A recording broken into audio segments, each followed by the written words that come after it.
জামাতের আমির, তার ক্যারেক্টারটাই বলি। সে বলল যে সে লিবারেশন টাইমে স্কুলে পড়ছে। আবার আরেক জায়গায় বলছে যে সে এক মুক্তিযোদ্ধা, বলতে চায় না, বলে আমি বলতে চাই না আমিও এক মুক্তিযোদ্ধা পরিবারের সন্তান।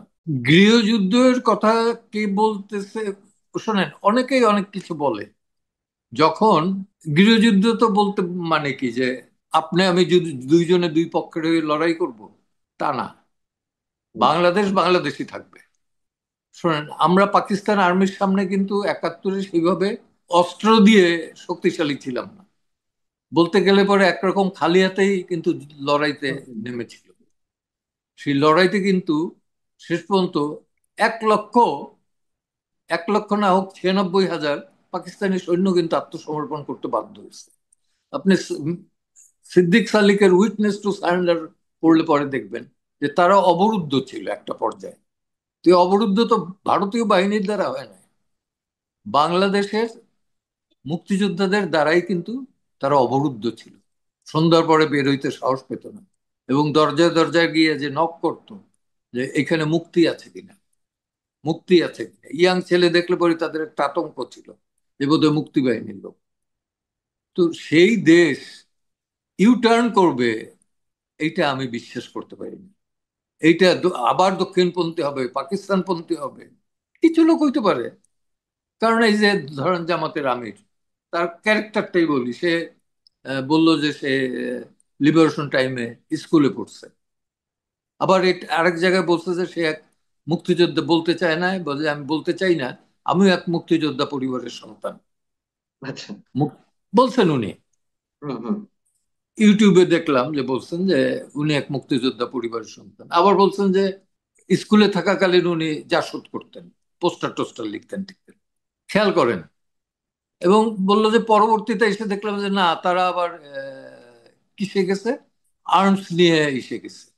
তো উনি কখন এই যে আর্মস নিয়ে গেছে নীলফামারীর, উনি তো নীলফামারীর বোধহয় ওই ওই অঞ্চলে জাসদ কখনো 80-র দশক পর্যন্ত অস্ত্রের কোনো মহড়া দেখাইছে আমার জানা নাই, যেহেতু আমি জাসদের সাথে তখন সম্পৃক্ত ছিলাম। হুম হুম হুম। জি। তো এখন কি বলবো? আবার ফজলুর রহমানের মুখে শুনলাম যে ফজলুর রহমানের থেকে উনি 4-5 বছরের ছোট। তার মানে তখন তার মুক্তিযুদ্ধে যাওয়ার মতো বয়স ছিল। কোনটা সত্যি আমি না, আমি ধরে নিলাম যে হয়তো ফজলুর রহমান ভুল বলছে। মিথ্যা বলছে আমি বলবো না, ভুল বলছে। বয়সে তো বুঝে যায় না। আর উনি হয়তো যেতে পারেন নাই, বাট ওনার পরিবার নাকি বললেন যে মুক্তিযুদ্ধের পরিবারে উনি জন্মগ্রহণ করছেন। তো এইসব কথা বইলা আবার উনি ইউটার্ন করলেন কোন দিকে? এই দিকে। কি কারণে? কারণটা হলো মওদুদি। কে মওদুদি? উনি মওদুদি 47-এ পাকিস্তান হয় যখন, উনি অখণ্ড ভারতে বিশ্বাসী। পাকিস্তান হওয়ার পরে কায়দা আজমরে বললেন কাফিরে আজম, কাফিরিস্তান। সেইখানে উনি আবার লাহোরে পাঞ্জাবের যে এটা দেখবেন যে একটা পাঞ্জাবের দাঙ্গা নিয়ে একটা সরকারি রিপোর্টই আছে পাকিস্তান সরকারের, জি। আজকের না আগের। সেইখানে মওদুদিকে বলা হয়েছে দোষী। 1,000-5 লোককে হত্যা করা হয়েছে। কারা এরা? এরা এদের এরা ছিল নাকি আহমদিয়া কাদিয়ানি আর খ্রিস্টান, in the name of Islam. কেউ যদি আল্লাহ বিশ্বাস করে, ডেফিনেটলি আমি শিয়া বলেন বা হাম্বলি বলেন বা ওই অন্য কোনো মুসলিমদের ভেতর যে সব ভাগ আছে, আগাখানি আছে, আমি বলবো না যে তাকে খুন করা হোক। এটি ইসলাম শিক্ষা দেয় না। ইসলামের শিক্ষা হচ্ছে সহিষ্ণুতা। এর ধারে কাছেও মওদুদির লোকজন নাই।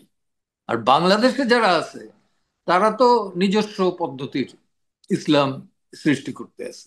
একাত্তরের ইতিহাস যেভাবে আহ, মুছে ফেলার এক ধরনের প্রবণতা আমরা বর্তমান সরকারের সংশ্লিষ্টদের সঙ্গে মধ্যে দেখতে পাচ্ছি, এই বিষয়ে আপনি কি বলবেন? আপনি কি শঙ্কিত, নাকি আপনি এগুলোকে কোনো এইটা গুরুত্ব দিচ্ছেন এটা না? শোনেন, আমি একটা কথা বলি। এখন ইনফরমেশন টেকনোলজির যুগ। আমি লাস্ট বোধহয় এটা 2003 সালের কথা, আমি বাই দ্য বাই ছিলাম কুইবেকে ফ্রেঞ্চ ল্যাঙ্গুয়েজ। তো ওইখানে গিয়ে একটা বই পেলাম, হিস্ট্রির বই, ফ্রেঞ্চ ল্যাঙ্গুয়েজে লেখা। তো জি। বুঝতে পারি না, কিন্তু কিছু পিকচার পেলাম যেখানে 71-এর ছবিগুলো আছে, বঙ্গবন্ধুর ছবি আছে। বাংলাদেশের সম্পর্কে লেখা আছে। তো ওই বাড়ির যে মেয়েটা বাঙালি, ওরে ডেকে বললাম যে তুমি পড়ি আমার বুঝাও তো। তো দেখলাম যে এটা ক্লিয়ারলি অল্পের ভেতর হইলেও বাংলাদেশের স্ট্রাগলের উপর একটা ডেসক্রিপশন আছে। এই আইটির যুগে, ইনফরমেশন টেকনোলজির যুগে ইতিহাস পরিবর্তন এটা সম্ভব না। এটা সম্ভব না, সত্যকে অবশ্যই সম্ভব না। তো 55 বছরে সত্যকে অনেক অনেক রাজনৈতিক দল তাদের মতো কেউ ইতিহাস বিকৃত করেছে, কেউ খণ্ডিত করেছে, ইতিহাস ইতিহাসের জায়গা আছে।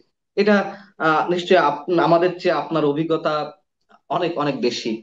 কিন্তু এইগুলো করার মধ্য দিয়ে বা এখন যা চলছে, নানান জনের যে নানান অভিযোগ, তার মধ্য দিয়ে আসলে তাদের লাভটা কি, অথবা উদ্দেশ্যটা কি? তারা তো নিশ্চয়ই কোনো একটা উদ্দেশ্য নিয়ে কিছু করছে। উদ্দেশ্য হলো সেই রাষ্ট্র উদ্দেশ্যটা ক্ষমতা কি? দখল। তারা জানে যে নির্বাচনের মাধ্যমে আসতে পারবে না, সেই কারণে বলে যে অংশীদারিত্বের ভিত্তিতে হুম, হুম। কত পার্সেন্ট পাইলো তার ভিত্তিতে পদ দাও। খেয়াল করে দেখেন, তারা জানে যে 10% এর উপরে তাদের সমর্থন নাই। জি। অতএব 10% যদি সিট পায় তাহলে হইলো। না, এইভাবে এটা তো হইলো শুধু তাদের জামাতের কথা বলছেন, এটা তো শুধু এই জামাতের কথা বলছেন। কিন্তু জামাত। যারা সরকারে রয়েছে অথবা ছাত্র সমন্বয়ক যারা নিজেদেরকে দাবি করছে, বা তারা যারা নতুন দল করেছে, জাতীয় নাগরিক পার্টি, আহ, তাদের সবার এদের মধ্যে কি একটা নেক্সাস রয়েছে? তাদের উদ্দেশ্য কি সব একই জায়গায়? তা- আমি বলি, তাদের কিন্তু প্রতিনিয়ত দেখবেন যে ফিলোসফিক্যাল কনসেপ্ট বা পলিটিক্যাল কনসেপ্টের জায়গা থেকে শিফট করতেছে ডে টু ডে। এক সময় বলছে যে 71 না 24, পরবর্তী বলে যে না 71 বাদ দিয়ে 24, না 71 এবং তারপর 24। আবার রিসেন্টলি দেখলাম যে বললো যে না বঙ্গবন্ধুর ছবি থাকবে, তারা বল নাই। তো এখন এইখানে তো আমরা জানি যে এই যে যে নতুন পার্টিটা হইলো সেইখানে মৌলবাদী শক্তি একটা আছে।